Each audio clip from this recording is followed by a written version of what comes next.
From JBS Studios in Greater New York, this is the JBS News Update with Teisha Bader.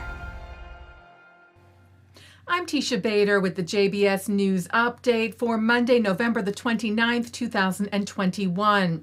Israel has announced the closure of its airports to foreign nationals in an effort to contain the spread of a new variant of the coronavirus, Omicron. The new rule for tourists went into effect last night and will remain so for the next 14 days. Israeli citizens returning on flights to Israel will now have to quarantine for 3 days. Israeli Prime Minister Naftali Bennett yesterday called on world leaders to maintain sanctions on Iran. This as talks resumed in Vienna on the Iran deal. Iran deserves no rewards, no bargain deals, and no sanctions relief in return for their brutality. I call upon our allies around the world, do not give in to Iran's nuclear blackmail. The new U.S. ambassador to Israel, Thomas Nides, arrived in the country today. Nides recalled his first trip to Israel as a 15-year-old, which he said was a dream come true. The ambassador went straight to his new home in Jerusalem, where he will quarantine for the next few days. He said he is honored to represent the U.S. in Israel and spoke of the unwavering relationship between the two countries. The bonds between our two countries, as President Biden has said, are unbreakable. There's no greater privilege what I have been asked to do to represent the United States of America to the state of Israel. I look forward to traveling all over this beautiful country and meeting many, many of you in the weeks and months ahead. Toda Robah. Chanukah began last night, the Jewish Festival of Lights celebrated across the Jewish world, including in Israel, where Prime Minister Bennett lit the first Chanukah candle at the Kotel, the Western Wall in Jerusalem's Old City.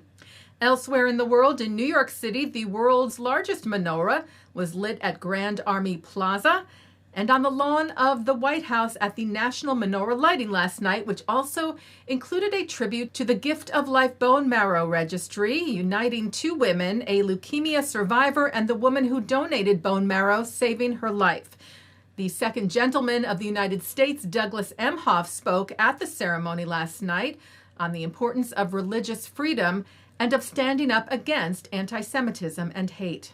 And as we light this menorah on this lawn of the free, let us rededicate ourselves to doing everything we can to shine a light on hate so we can put an end to hate. U.S. President Joe Biden shared a video message at the ceremony and released a statement for Chanukah from the White House, saying in part of Chanukah, it commemorates how even the most fragile flame can sustain a tradition and nourish the soul of a people.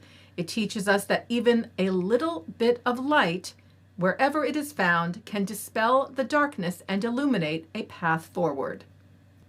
Taking a look now at our programming for tonight on JBS for Monday, November the 29th at 7 o'clock. Meet the IDF soldiers who are dedicated to ensuring life prevails no matter what on FIDF Live. At 7:15, Ellie Cohanim sits with the former U.S. Secretary of State Mike Pompeo to discuss the Iranian threat and other issues. At 7:30, Eric Goldman is joined by Israeli director Eran Kolarin to talk about his film Let It Be Morning, a satirical film about Israeli-Palestinian tensions. At 8, Ken Spiro discusses the wonder of Jewish history. At 9, Mark Golub sits down with Tony Award-winning lyricist of Fiddler on the Roof, Sheldon Harnick, on L'chaim.